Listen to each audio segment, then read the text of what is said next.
GoLoud.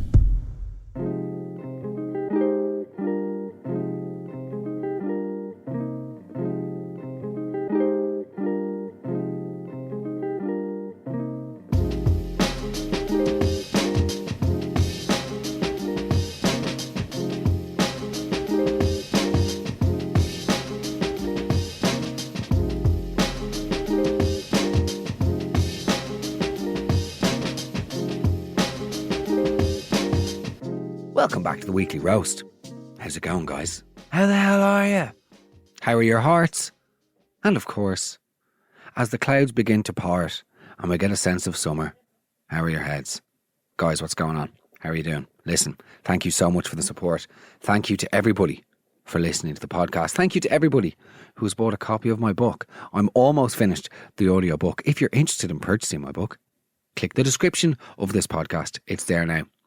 Nevertheless, it's good to be back, guys. Today, we're talking about weird and strange places that people have chatted you up. Surprisingly enough, there are a lot of guards showing up in the DMs when it came to people being chatted up. More guards appear in this podcast than a St. Stephen's Day sale in Superdry or a Two Johnnies music festival. And it's bloody great to have them here. I am a huge supporter of our troops. Now look, guys, I'm about to be a married man, okay? So I'm not going to bore the ears off you and embarrass myself or the people closest to me in my life by regaling stories to you about my 20s where my various attempts at becoming a rogue Lothario backfired spectacularly. So we won't do that. Kieran, I mean, you're also about to be married, so I'm sure it's much the same for you, out of respect for your fiancée. Well, there is this one time at a Two Johnnies concert that... Brilliant. Brilliant. Okay, guys, look. It's time for myself and Kieran to live vicariously through you all and relive our youths. It's the strangest places you've ever been chatted up. Take notes, boys and girls, and adults, of course, Let's go. Right, so basically I'm a guard in, we'll say, Dublin. A couple of summers ago, I was working somewhere. I love the man with the most Dublin accent. Right, so I'm a guard, we'll say Dublin, where I'm from, of course. In terms of disguising his identity. Thanks, Tim from Raheny. Let's go. I'm joking. Right, so basically I'm a guard in, we'll say, Dublin. A couple of summers ago, I was working summer festival. Big crowds, lots of people out drinking, great weather. Dealing with one particular girl, absolutely locked, falling around the place, unable to, not able to look after herself. I think she'd been in a row, looking back now. Anyway, trying to nearly arrest her and deal with her. All the time, her friend, who was also trying to help her at the start, is trying to hand me her phone, to put my phone number into it. Not ideal, and obviously didn't do it. Fair play to you. Support our troops. Do you know what I do think? And I know the guards get a lot of grief, by the way, but I do think that the guards they must exercise the most enormous amounts of patience when they're like that situation. It's sweltering hot. They're wearing all the gear. It's the middle of the summer. They're at a music festival. They're in a field. People are bananas drunk. They're trying to solve a fracas or a dispute amongst two attendees or revellers as every article would. You know the way they would. 42,000 revellers. Shut up, journalists. You clowns. With your fucking junior cert level. It was a great day and the 42,000 revellers basked under the summers. Shut up. But can you imagine the patience required to be a guard when you're there trying to separate fights and stuff and just being berated by drunk people? Or the two primary school teachers coming up asking, can they get a photo? Brilliant. Nevertheless, let's go on. Hi Mark. So my story's from when I used to live in Dubai. I was parked in traffic one day and this guy pulls up alongside me and starts smiling and waving across. So I wave back and then he pulls down the window and says something and wants to gestures to his phone, obviously wanting to chat. But I pay no heed and carry on, and It's only until I was turning into where I was going, which is a hospital, that I noticed that he's still behind me. So I didn't love that, and I decided that I would park up at the valet, at the main entrance, because, you know, it's Dubai and those things are there.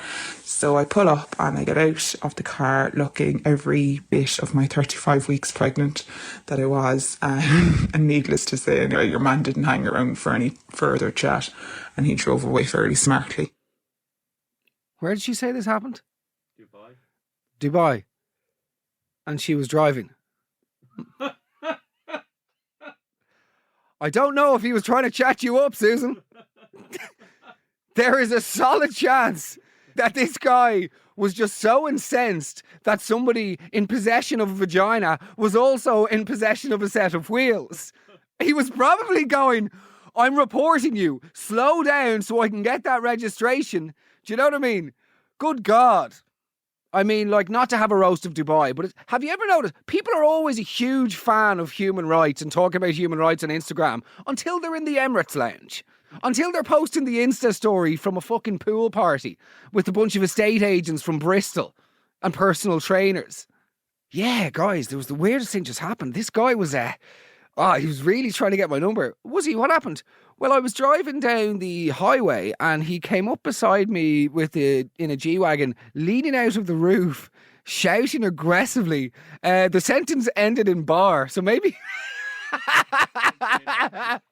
maybe he wanted to go for a drink with me. Okie doke, let's go. Hi, Mark. So, in my early 30s, on my way to a night out, looking, scrubbed up, if I may say. Guy, early 60s, mid 60s, in his mobility scooter, while we're waiting for the train, starts talking to me about, I could take you for a nice glass of wine. You look like a girl who would like a nice glass of wine. He says, I know where there's some nice trees. Would you like to go and have a glass of wine by the trees? No thanks, mate. Luckily, he got off, not luckily, but he got off at the same stop as me when we got on the train, but it's fairly easy to outrun a mobility scooter, even in my best heels. He obviously lived nearby because I did see him a few more times, going sort of from A to B, same places. And he did always have a little try every time I saw him. Sorry? Told my friends about it and it became quite well known and I was the butt of the joke. Okay, first things first. If you are regularly pestering people in train stations in your mobility scooter to go on dates with you, and you're not calling it the fertility scooter, you're missing a trick. Do you like that one? Yeah. That's pretty... Thought that in the Lewis on the way in. The Lewis from Castleknock? No, it's a lie. Yeah, okay, good stuff. I mean, the outrunning him, you didn't need to include that.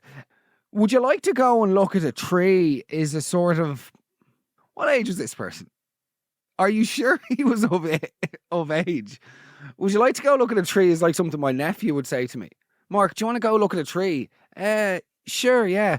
Did I ever tell you about the time I held my breath for 9 hours? You didn't. You simply didn't. Any more of these lies, by the way, Tony? Next. Oh, God. Right. Yeah, disguised El Donegal accent. Couple of years ago.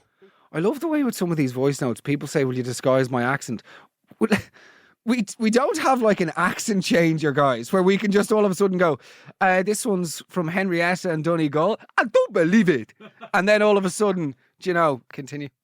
Couple of years ago. Good few years ago, actually. Your normal, random Saturday night out. Me and my best friend, I'll mention no names. Drunken Saturday night. Great crack.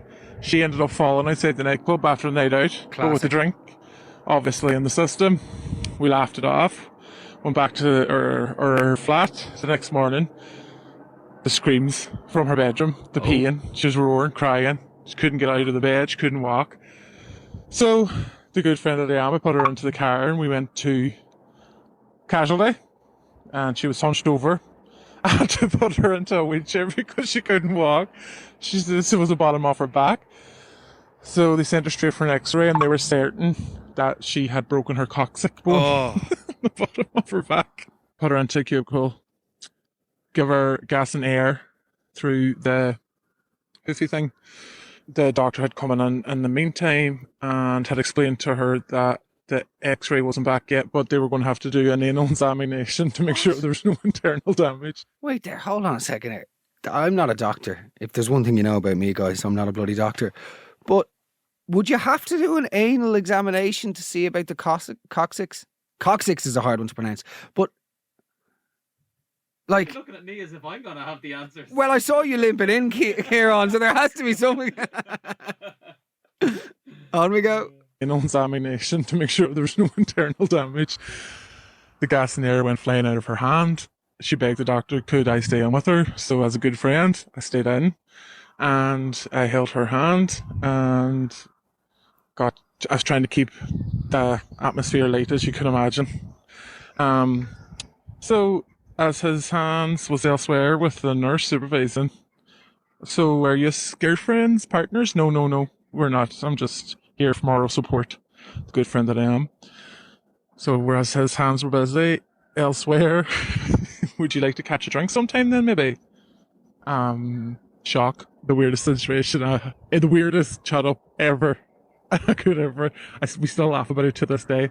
But good news was, coccyx tail wasn't broke, just very badly bruised. Lock off anti-inflammatories and thumbs up. She's good to go. Pardon the pun. Thumbs up. Outrageous.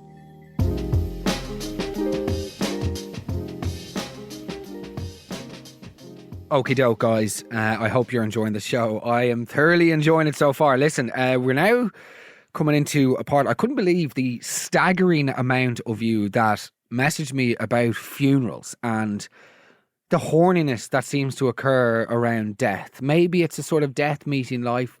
Not the only stiff thing around. Oh, brilliant. There's the rigor mortis. That is, Kieran's just usurped me and my throne. Yeah, amazing. Okay, guys, let's go. These are all sort of funeral related. In between guys shuffling in badly fitted suits and sort of wondering what's a polite way to ask if there's going to be a free bar. Do you know what I mean? There's also horny old bastards. Why can't I speak at the moment? Horny old goats, mules, donkeys, men with their willies who want... Let's just go. The strangest place that I've ever been chatted up was by my father's coffin at his wake in our sitting room. So me, my mum, my boyfriend at the time were stood there and getting condolences off people. So this man came in, I didn't know who he was like late 50s probably, and he was saying his condolences and he was kind of lingering with me, asking me like, oh, what do you do, blah blah. And then he was like, to me, he's like, oh, you have a lovely figure for a young one. And I was like, what? And then he was like... I love the way he says, lovely figure for a young one. Already he knows he's in trouble, like. Do you know what I mean? He's already... Did I ever tell you about a friend of mine, actually? This is 100% true now, Kieran, okay? And I'm not going to reveal the friend because he is a lovely married man and times have changed. Well, actually, times haven't changed, but they have. He was at a wedding when we were like 17 or 18. And he went to a wedding. It was his cousin's wedding in Spain. And we were sort of at that age where you were allowed drink, you know, parents turning a blind eye, all the rest. He got absolutely bananas drunk at his cousin's wedding, okay? He ended up having to be escorted out of the wedding because he tried to kiss his sister. But what happened is, right, he's sort of like wandering around at the end of the bar or at the end of the evening. And it was one of those situations where, you know, there's like a really, really drunk person at the wedding. And like, as they walk through the place, people almost just like move out of their way because they're so drunk. He eventually like sits down beside his sister, okay? And he's like, what side of the family are you from? She's like, Brian. And he's like, what side of the family are you on? She goes, Brian, stop, or I'll get Dad. And then she has to go and get her dad. But what I think the most mental thing about it is, by even asking, what side of the family are you on? He already knew he was, you know, walking a pretty close line there of what's acceptable or not. And then it just turned out that it was literally his sister.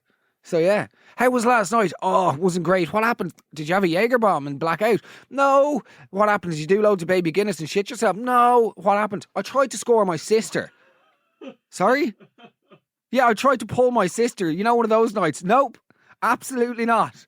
Anyway, on we go. Back to the funeral. Back to the coffin, unfortunately. Oh, you have a lovely figure for a young one. And I was like, what? And then he was like, would you ever consider an old lad like me? And I was like, oh my God, like 19 years of age. And my boyfriend was like, oh, hello, I'm her boyfriend. And then he was like, oh, I suppose you wouldn't consider me so. Like, no, probably not at the wake of my father as a teenager. Oh my, I loved it at the end. Well, I suppose you wouldn't consider me then, no? No, we wouldn't. Will you move on, please, Herbert, you pervert? This is just completely the lengths that people will go to try and get their whole. On we go. When my father-in-law passed away, after the funeral, we all went to a local bar to do what the Irish do, obviously. And one of my husband's friends told me that I looked like a sexy secretary and as if I would be starring in one of the videos that he would watch. So that wasn't on my bingo card of things to happen at a funeral, but yeah. Oh my God, yeah. I mean, sexy secretaries are an interesting one, aren't they? Especially when you consider, like, GPs. Secretaries. I know I've made no secret about my feelings about GPs receptionists. I've been making jokes about them for literal years at this point. What's sexy about a GP's receptionist? I'm sorry. I know I've said it before. I had another run-in with my GP's receptionist last week. Okay? Like, it drives me up the wall, okay? Don't understand it. So I have to call the GP last week. Okay? I'm like, rings out, obviously, for the first time, rings out the second time. Eventually, on the third time, I get through. Hello? I go, hi, it's Mark. Hold, please. Straight away. Not even an acknowledgement. I didn't realise I was calling Domino's at 2 a.m. Hold, please. As if I've interrupted her performing keyhole surgery on the President of the United States of America. She's got the bedside manner of the instructor of a spin class, you know? And then she gives it the, well, when do you want to see the doctor? Today, actually, or soon, if possible. This isn't like a sickness. This isn't like when you get invited to a wedding and you don't want to go to it, so you can schedule the fact that you're going to be sick 6 months in advance. Do you know what I mean? This is a genuine, legitimate illness. When do you want to see the doctor? Well, like soon. Like when can I see the doctor? Well, he's very busy. Okay. So do you really want an appointment? Yes, I do. Well, he's really busy. Good, I'm delighted. I'm delighted for him. I'm delighted business is booming. I'm delighted my ingrown toenails and chest infections are contributing to the upkeep of a Spanish apartment and Portmarnock golf membership. Anita, I'd like a fucking appointment, please, now. Oh, okay. Well, what's your date of birth, then? 16/12/90. Okay, Philomena, is it? Excuse me? Am I speaking to Philomena? No, you're not. No, I'm not Philomena, no. Well, I thought you said 1940. No, I said... Did you think I'm an 84-year-old woman? How backwards are my opinions? Do you think it's because of the Dubai joke I made earlier? Is that... Anyway, I'd like an appointment. Well, what seems to be the issue? Excuse me? What seems to be the issue? I think none of your fucking business seems to be the issue, Anita. Have you gotten this these days? They're like nightclub bouncers. Sort of the medical gatekeepers assessing whether or not your ailment is serious enough to warrant medical intervention. Let me see now, Geraldine. Bend over there, lift up your blouse and I'll have a look at the rash myself. Do you know? No, thank you, Anita. I feel like the process of getting a doctor, it's so exhausting and painstaking. It's like, if you'll allow the pun, but you even start doubting yourself.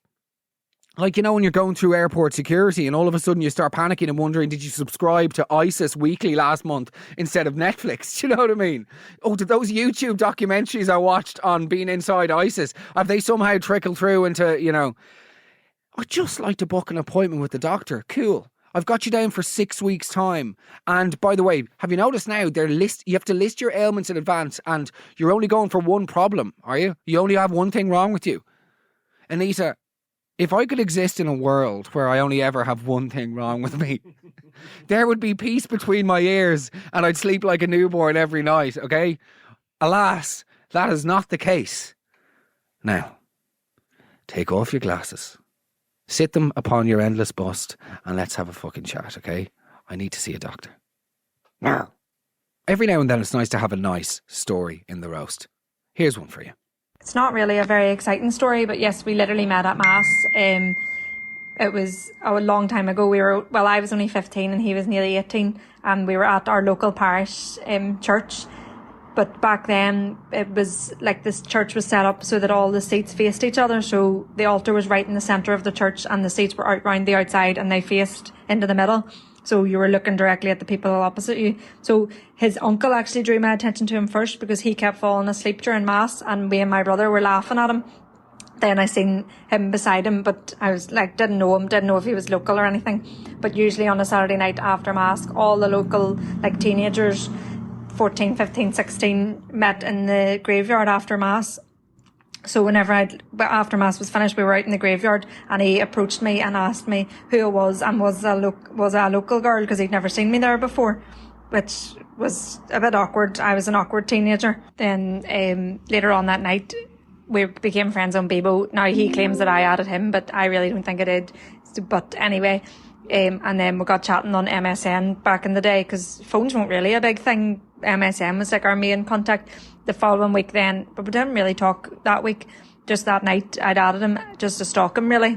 And then the following week at Mass again, my mum was with me this time and she said, sure, invite him over for a cup of tea and a few biscuits. So like being a Saturday night, I was like, oh, I'm sure he's doing something. So I said to him, my mum says you can come over for tea and biscuits if you want. And he has never let me forget that he came over, didn't know us really that well, but he was offered a cup of tea and he got one digestive. He didn't get any biscuits, he got one. So he's been raging about that ever since. And yeah, then the rest is history. So we ended up getting married in that parish like a good 7 years ago now. That's a lovely story. And then you get to the part, of course, where they say, and we go dogging every week in the graveyard. And he's actually up for... We got into a wee bit of trouble there last week because we got caught. But no, we don't need to. That's a terrible accent as well. Apologies. A lovely story ruined by the callous impersonality of a grown man podcaster reaching for comedy behind vulgarity and smut. Okay?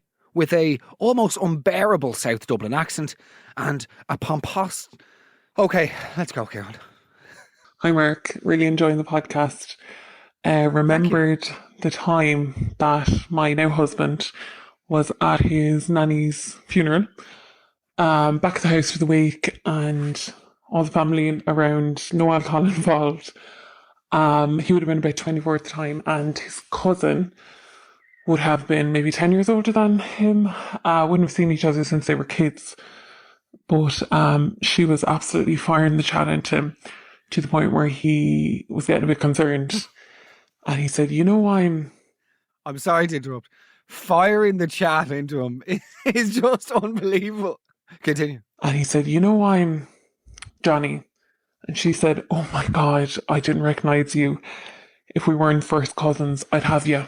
It was all really awkward.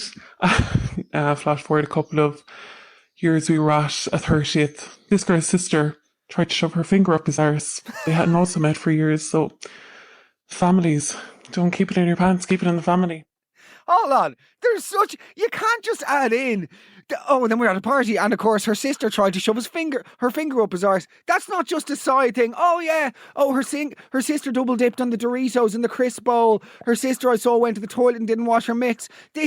She tried to digitally penetrate my long-term partner with her pulsating pinky. Do you know what I mean? What the hell is going on here that these siblings are both fancying and flirting family members, but they're also trying to finger their fucking... No need for that much attempted alliteration, Mehigan. Unbelievable. Kieran, you know what's coming, baby. Would you... No. Be prone to... Not for me.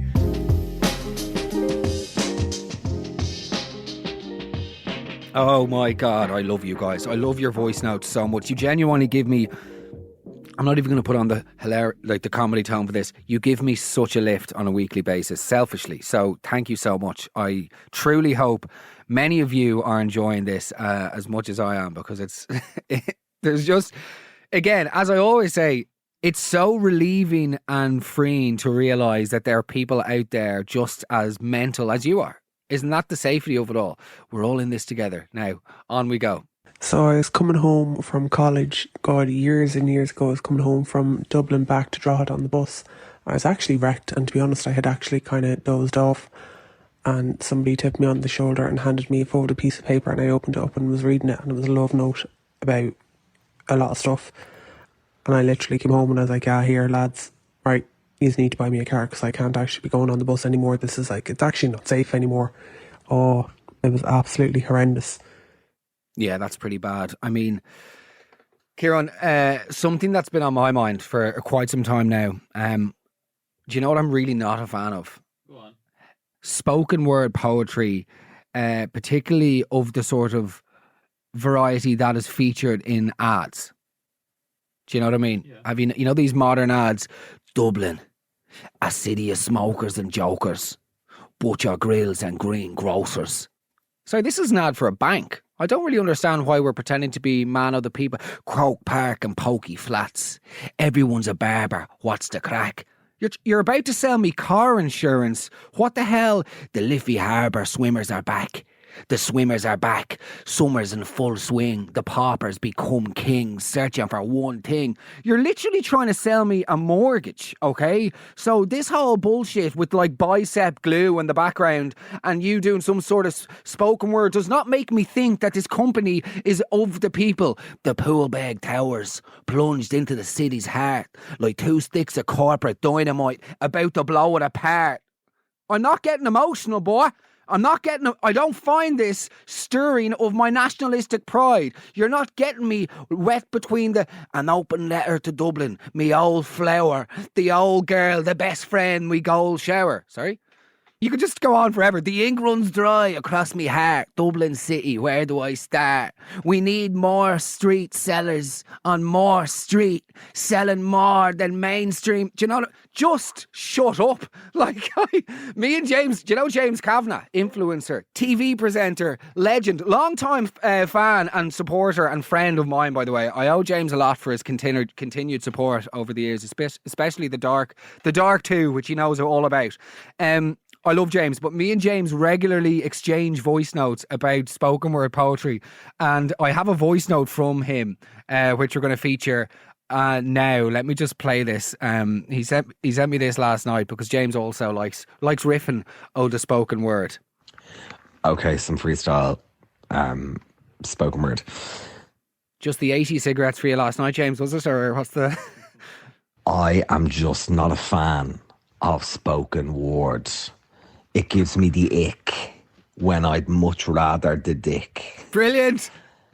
It's just not for me. It's a lot of bullshit.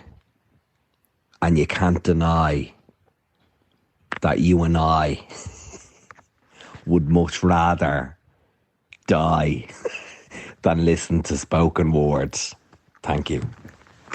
It's amazing. Do you know what I think about the spoken word that drives you up the wall? It's faux nostalgia. Do you know what I mean? A 99 ice cream, an Opal jersey, the World Cup. They always throw in a Mick McCartney. They always throw in a vintage footballer as well, just when Ray Houghton punched the goal. Peter Schmeichel touched me. Anyway, let's go. The old Schmeichel reference, let's go. On we go, boys and girls, of course, of age. Let's go. So the strangest place I was ever chatted up was in a Garda station. I was on duty on a particular night. So I was member in charge, which basically means that I was booking in the prisoners that were arrested that night. It was Saturday night, generally busy. So yeah, on duty, and the lads took back this fucking idiot is all I'll describe him as. Young fella, early 20s. He had his check shirt on, blue jeans, sandy coloured Timberland boots. So he was taken into the room where we book the prisoners in. Started chatting me up, flirting, this kind of shite, but you know, he was that intoxicated, he wasn't doing very well at it. But just kept asking me out on dates, could we go to the cinema, so I was just fobbing him off, writing in the details, booking him in. I said, listen, when you wake up in the morning, I said, we'll exchange numbers and see how we go from there, alright? But when you book prisoners in, you have to also record their property.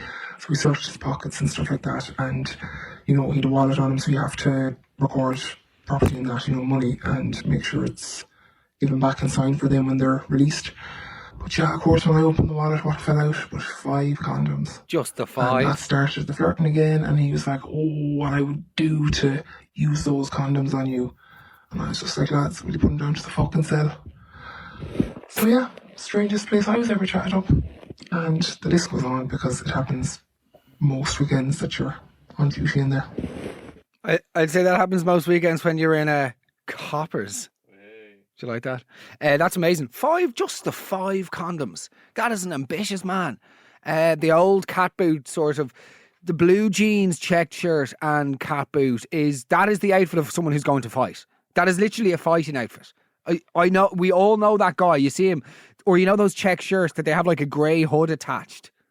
So it's like a shirt, but it also has a hood. So it's like an overshirt. They're wearing that G-Star blue jeans and then cat boots, and you just know that those boots are genuinely going to be used on the jaw of a bystander at some point that evening.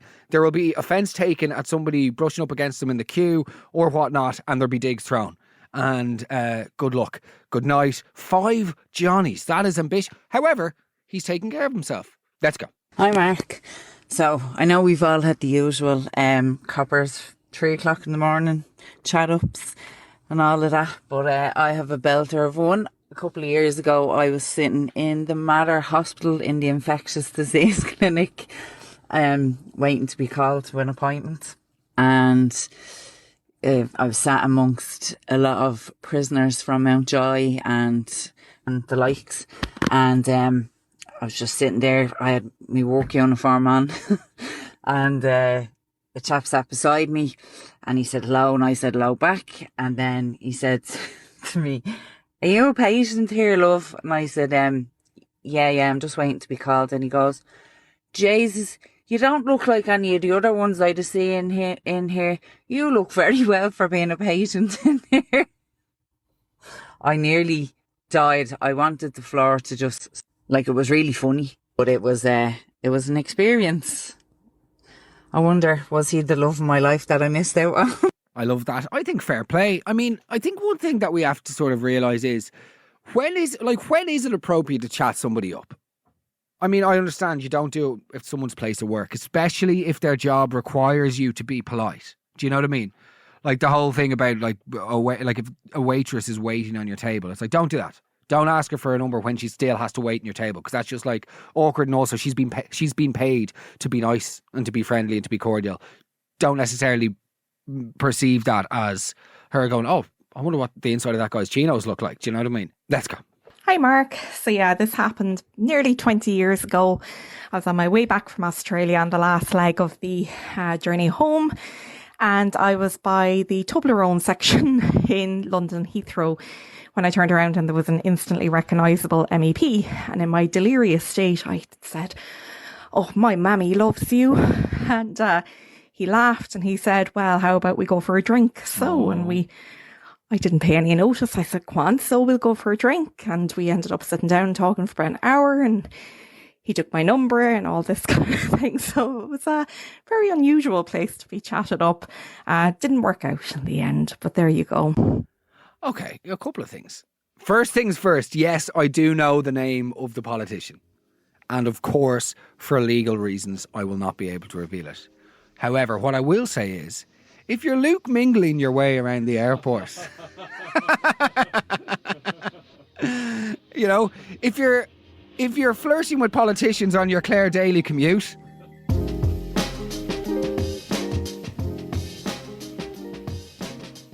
okay, guys, we're at the final furlong of the show. It's been great having you here with us. If this is your first time listening to the Weekly Roast, thank you so much for joining us. There are numerous episodes, I think 19 episodes you can go back and listen to now on the GoLoud player or Spotify or Apple Podcasts or wherever you get your podcasts. If you enjoy the show, do me a favour, share it with your friends, let the world know you're enjoying it. I would really, really appreciate your support and or encouragement. Send me a message if you've enjoyed today's episode. It means a lot to me. It gives me a little lift, and you never know when I might need it the most. So thank you. On we go. The final bit. The final foray into the unknown. Okay, so came to Berlin for the weekend. Couldn't wait. Came with a couple of girls. First bar full of fucking Scottish stag doos who looked like they hadn't seen a woman in about 40 years. Wedding rings ahoy. Next bar full then of Irish men who probably all married, all up on our face for the whole night, beer goggles, etc., etc. Sick to shit of the place. So we decided to go to a gay bar. We said at least we'd have a bit of peace in there and we could actually go dancing, forget about stupid men for the night, and enjoy ourselves. So got dancing with this really cool, funny guy. Now, visualize a wife beater shirt, t-shirt on him. He had a Freddie Mercury slogan on the front of his t-shirt. He had one of those. Apologies for interrupting. You said a very, very cool guy, and then you said visualize wife beater with the Freddie Mercury slogan on the front. Good stuff. He had one of those tennis fucking headbands that I haven't seen since Wimbledon in the 80s. And a mullet. A nice mullet and a tash. So I'm thinking, let's go have the crack. Dancing all night long. Then he starts gyrating kind of up near me. And I was like, okay, whatever. It's the gay thing. And then he whispered in my ear and said, did I want to go outside? Because he is thinking of turning his life around and going back to the other side, to women. And wanted me to go home with him. Fuck my life, Mark. Look, at the end of the day, I think the biggest crime there is the mullet and the moustache, if the truth be told. That is the real issue here at hand. And the gyrating, the unsolicited gyrating. I don't think the old, taking a little bit from column A and a little bit from column B should be up for question. On we go. So I was having a bit of a shit day at work and absolutely not feeling my hottest. Realised that it was because I was about to get my period. So I nipped to Tesco and I was perusing the tampon aisle, deciding whether I needed, regular or heavy flow. And this absolute creeper came up to me and asked me for my number. There was no chat up line, there was no foreplay, no nothing to this question. So I didn't give it to him. And needless to say, we are not married, we didn't go on a date, we do not have 7 children, and I never saw him again in my life. Okay, yeah, well look, this guy obviously is under the impression that the menstrual cycle is a leg of the Tour de France and doesn't have a Swiss as to... That is just so bad, by the way. But yeah, okay, I mean, fair play to him. He shot his shot. He didn't read the room. I mean, I don't know. On we go. On we flow. I was working on a halting site and this man came out of one of the houses and was asking us what we were doing on the site, and then looked down and saw that I had no wedding ring on and was really confused as to why I wouldn't be married at my age and how did I not have a boyfriend. And myself and my boss were there together and I just kind of laughed it off initially, and he, genuinely being so serious, was like, I have 3 sons inside, I'll take them out, you can have a look at them, and honest to God, you'd be married within the year. And it was the most surreal experience ever. My boss was like, oh no, it's fine, but he was going back in to get his sons, deadly serious. Strangest work day ever. Okay, well, Kieran, there are people whose job it is to sweep fields in Cambodia for mines, okay? And let's just say they don't tread as carefully as I am going to with this voice note. Yeah, I think that is a unique place to get chatted up, and it's a unique experience. And which of the sons did you choose? And I look forward to the wedding. I suspect it'll be an understated affair. All the best now. Okay, guys. It's time for a new feature of the podcast. Today, we've got a big suggestion from a listener, and she sent in a voice note. I'd like to hear what you think. If you've any thoughts on this suggestion, let me know. Send me a DM at Mehigan Mark. If you agree with her, let me know, and we'll potentially put it as a subject. If you have your own suggestions for the show, send them to me. Also, just thank you all for your feedback over DMs. I love hearing from you. I love hearing from listeners to the show. I love hearing where you listen to it, what part of the world you're in, what part of the country you're in, and also what part of the day you listen to it on. Okay, let's go. Here's Emma. Mark, come here. Can you do a roast on men and fellas that go to the gym and don't shower beforehand? Now, I have these group of fellas timed. They go about 9 to about 12. the early morning ones, 6:30, 7, they're spotless, they're lovely. They're really, really nice. Like, they shower, they smell it aftershave. But the 9 to 12 ones, they rock out of bed and literally just put on the jocks from the night before. And the fucking smell of bald sweat, arse juices. No. And it's, I bring deodorant with me, or perfume, and I'm not joking, I have to spray it on my hand and just sniff my hand when I'm down there, because the fucking smell of them. And then you have Antonio coming in then in his sister's lycra tight shorts that you can see what he had for breakfast, standing in your peripheral view, scratching his pencil, like waiting on you to finish on the machine. I would be like, relax there, Antonio, like I'm just nearly done, or I'll give you a shout, like you don't need to stand a foot away from me or 2 feet. Mostly it's about a foot away from me, like standing there waiting, like this 6 foot odd fella, like. And they're just like, fuck off. And I think they scratch their balls just to make you feel uncomfortable that you'll give them the machine. I don't. I'd be like, lads, like, I'll give you a shout when I'm finished. Like, do you know what I mean? You don't need to stand scratching that. Like, I'm afraid it's going to pop out and hit me fucking ear. They're that close. Do you know what I mean? But yeah, Mark, I definitely think there's a roast there, because seriously, I'm not joking. The actual smell in that gym, like, I'm only back and I can't even have a protein shake. My stomach is sick. But I absolutely loved the podcast, and the book was just brilliant. It actually sounds for a poshy fella. That is, look, guys, if I die tomorrow and they write my epigraph or epitaph rather, sound for a poshy fella, I'll take it.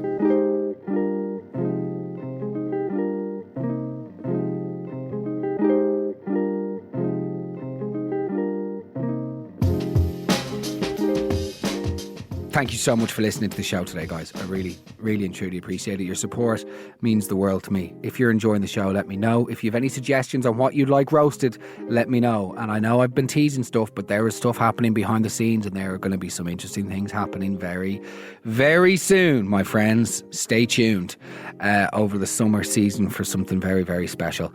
And as I said, I hope you're doing well. I hope your life is going okay. And if it's not, I hope the podcast provides a brief window of escape to distract yourself from your woes and helps you realise that, you know, it isn't all that bad. Okay, mind yourselves, stay in touch, and I'll chat to you very soon. All the best. Bye-bye.